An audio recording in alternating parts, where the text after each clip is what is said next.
নমস্কার বন্ধুরা, সকল বন্ধুদের নিমন্ত্রণ জানিয়ে আজ খুব সুন্দর একটা রেসিপি নিয়ে আপনাদের সামনে চলে আসলাম। আপনারা এই রেসিপিটা প্রথম থেকে শেষ পর্যন্ত দেখবেন, আশা করছি আপনাদের খুব খুব খুব ভালো লাগবে। কচু আর আলু যারা একদমই খায় না তারাও চেটেপুটে খাবে ঠিক এইভাবে রান্না করলে।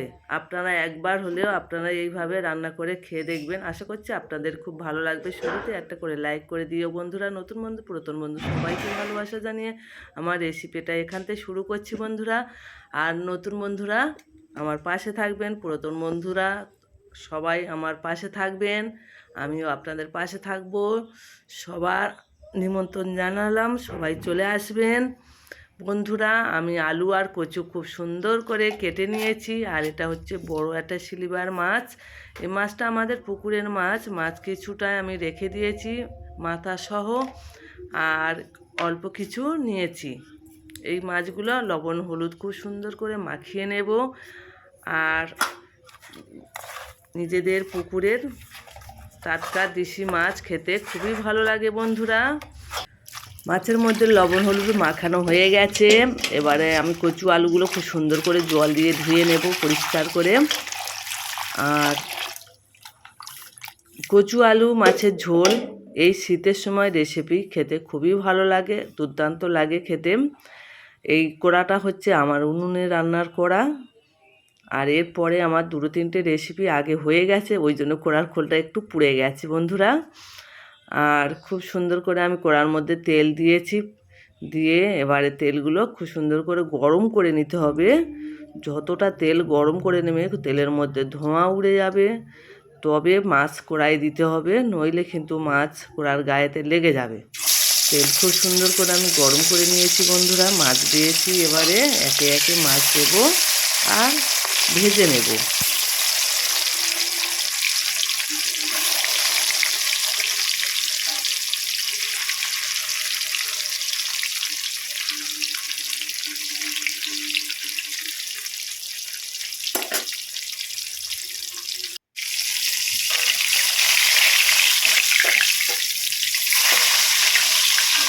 মাছগুলো উল্টে পাল্টে খুব সুন্দর করে ভেজে নিতে হবে বন্ধুরা। আর আমাদের বাড়িতে মাছ একটু ভালো করে তেলে না ভাজলে খেতে চায় না, ওই জন্য একটু তেল বেশি দিয়ে ভাজি আমি।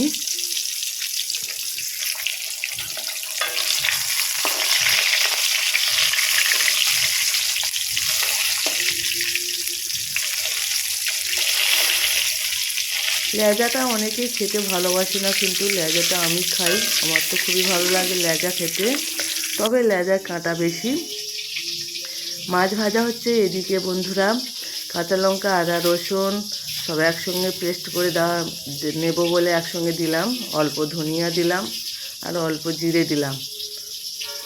আগে রান্না হয়েছে, আগে মশলা করেছিলাম, সেই মিক্সচারে দিয়েছি।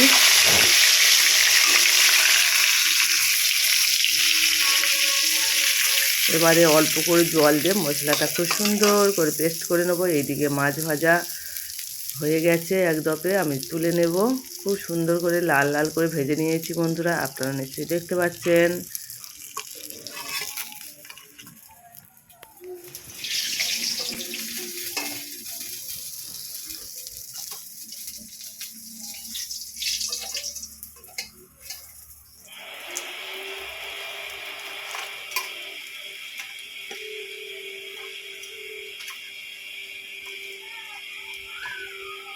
মাছগুলো ভাজা কেমন হলো বন্ধুরা? সব মাছগুলো আপনাদের সঙ্গে কথা বলতে বলতে মাছগুলো সব ভাজা হয়ে গেছে বন্ধুরা। এখনও যারা লাইকটা দিতে ভুলে গেছেন বন্ধুরা, লাইকটা দিয়ে দিন।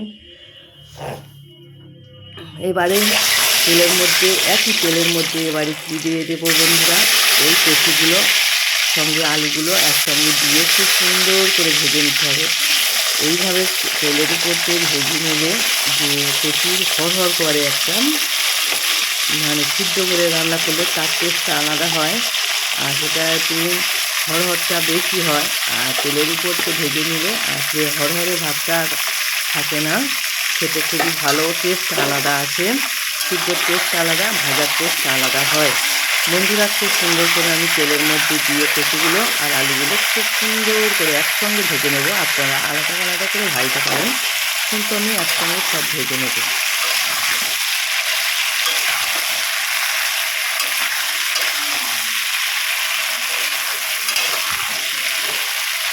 আজ বৃহস্পতিবার, কাল বুধবারের এই রেসিপিটা তৈরি করেছিলাম, তাই আপনাদের সঙ্গে আজকে শেয়ার করছি। আজ বৃহস্পতিবার, আমরা কিন্তু নিরাম খাই বন্ধুরা।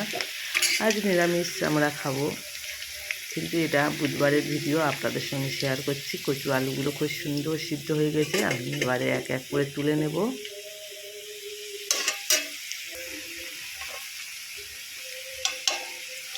সকালবেলা ভয়েসটা দিচ্ছি বন্ধুরা, গলাটা একটু মোটা হয়ে গেছে আর ঠান্ডাও লেগেছে, শরীরটাও একটু খারাপ, তাও ভয়েসটা দিচ্ছি, একটু কষ্ট করে দেখে নিও বন্ধুরা। এই দেখুন কচুটা খুব সুন্দর সিদ্ধ হয়ে গেছে বন্ধুরা।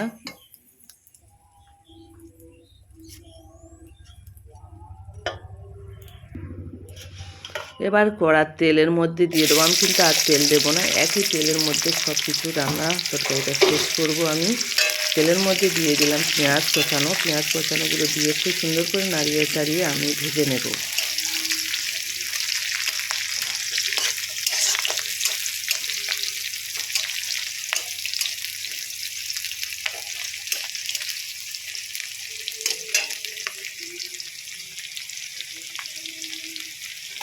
আমি সুপ্রিয়া, আমার বাড়ি হচ্ছে সুন্দরবনে বন্ধুরা। আমার আমি তো এক হাতে ক্যামেরা করেছি আর এক হাতে রেসিপিটা তৈরি করেছি, তাই আমার ফটোটা আর আপনাদের সঙ্গে দেখানো হয়নি। যাই হোক, তবু একটু পাশের ছবি দিয়ে দেবো, আপনারা দেখে নিতে পারেন যে আমি সুপ্রিয়া। বন্ধুরা দেখুন, পেঁয়াজগুলো খুব সুন্দর করে কিন্তু ভেজে নিয়েছি অলরেডি। এরকমই ভাজতে হবে, বেশি আবার ভাজতে গেলে পুড়ে যেতে পারে, কিন্তু এরকমই ভেজে নিয়েছি। এবারে আগে যে মশলার পেস্ট তৈরি করে রেখেছিলাম, সেই মশলার পেস্ট কিছুটা আমি দিয়ে দেবো, অল্প কিছু রেখে দেবো।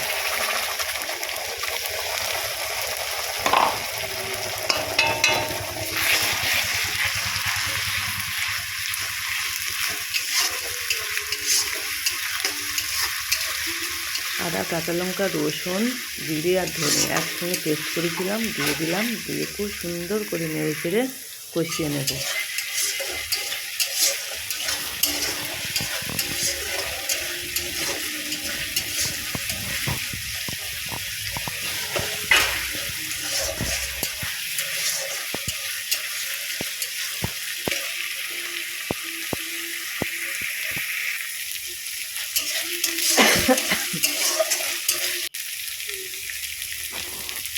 কষাতে কষাতে খুব সুন্দর তেলটাও কমে গেছে, মশলাটা খুব সুন্দর কষানো হয়ে গেছে, গায়েতে তেল ছাড়ো ছাড়ো হয়ে গেছে।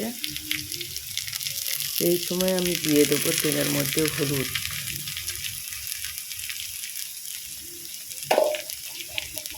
হলুদ দিয়ে মশলার সঙ্গে খুব সুন্দর করে কষিয়ে নেব।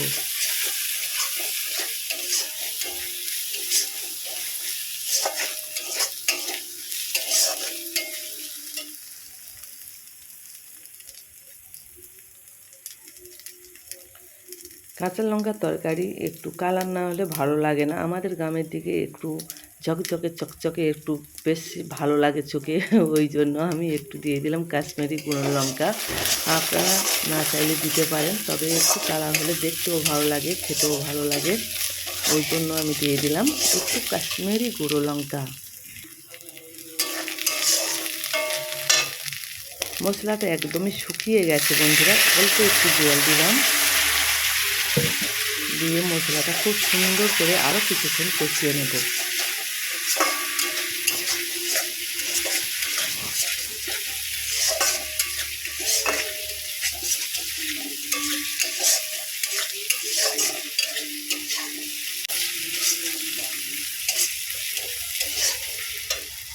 এই সময় এবারে দিয়ে দেবো যে কচু আর আলু ভেজে রেখেছিলাম, সেই কচু আলু দিয়ে আরও কিছুক্ষণ খুব সুন্দর করে নাড়িয়ে চাড়িয়ে কষিয়ে নেব।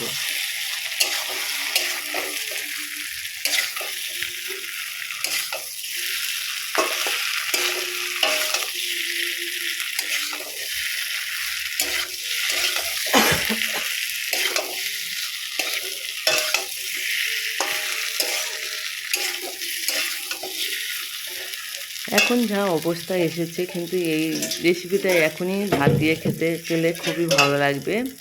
ভাজা ভাজা মতন হয়েছে। আরও একটু সামান্য জল দিলাম বন্ধুরা, কিন্তু আর তেল কিন্তু মোটেই ব্যবহার করব না। এবারে আমি দিয়ে দেবো স্বাদ মতন লবণ।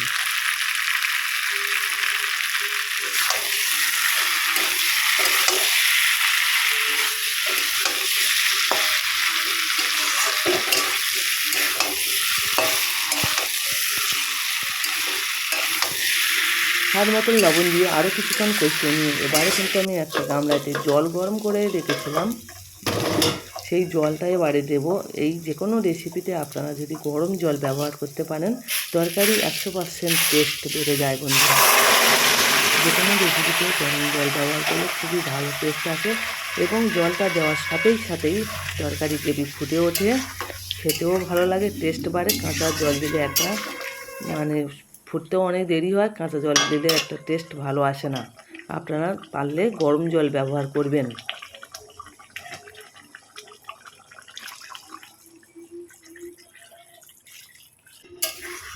জলটুকু আমার প্রায় সব দিয়ে দিলাম।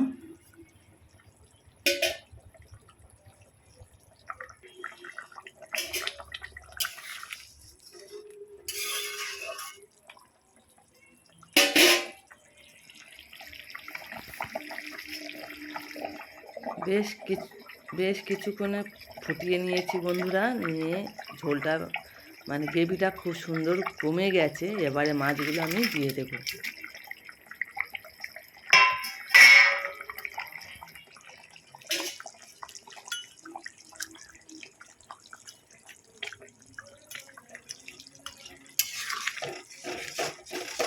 কচু, আলু আর মাছে মাখা মাখা ঝোল, বেশি ঝোল না, বেশি ঝোল কমও নয়, খুবই সুন্দর। গ্রেভিটা মাখা মাখা করতে হবে, খেতে দুর্দান্ত টেস্ট হবে। এই শীতের রেসিপি দারুণ টেস্ট লাগে। অল্প কিছুক্ষণ ঢাকা দিয়ে দেবো, অল্প। এই দেখুন খুলে নিলাম, মাছটা যাতে ভালোভাবে সিদ্ধ হয়।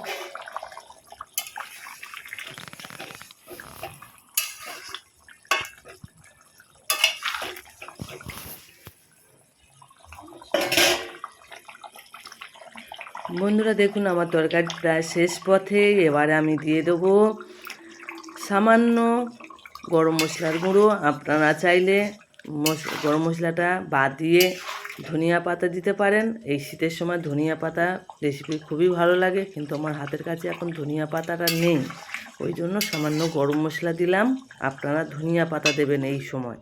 বন্ধুরা আমার রেসিপিটা হয়ে গেছে, এবার আমি নামিয়ে নিলাম একটা পাত্রের মধ্যে। খুবই সুন্দর করে দেখুন, আর কচু আর আলু রেসিপিটা আমার একদমই রেডি হয়ে গেছে। এতক্ষণ ধৈর্য সহকারে যেসব বন্ধুরা আমার ভিডিওটা দেখেছেন সবাইকে ভালোবাসা জানাই। আর আমার এই রেসিপিটা আপনারা লাইক কমেন্ট করে দেবেন এবং সাবস্ক্রাইব করবেন, শেয়ার করবেন সবার কাছে, যাতে এরকম রেসিপি চলে যেতে পারে। বন্ধুরা আপনারা সবাই আমার সাপোর্ট করবেন, পাশে থাকবেন। সবাইকে ভালোবাসা জানিয়ে আমি এখন বিদায় নিলাম। আপনারা ভালো থাকবেন, সুস্থ থাকবেন। টাটা।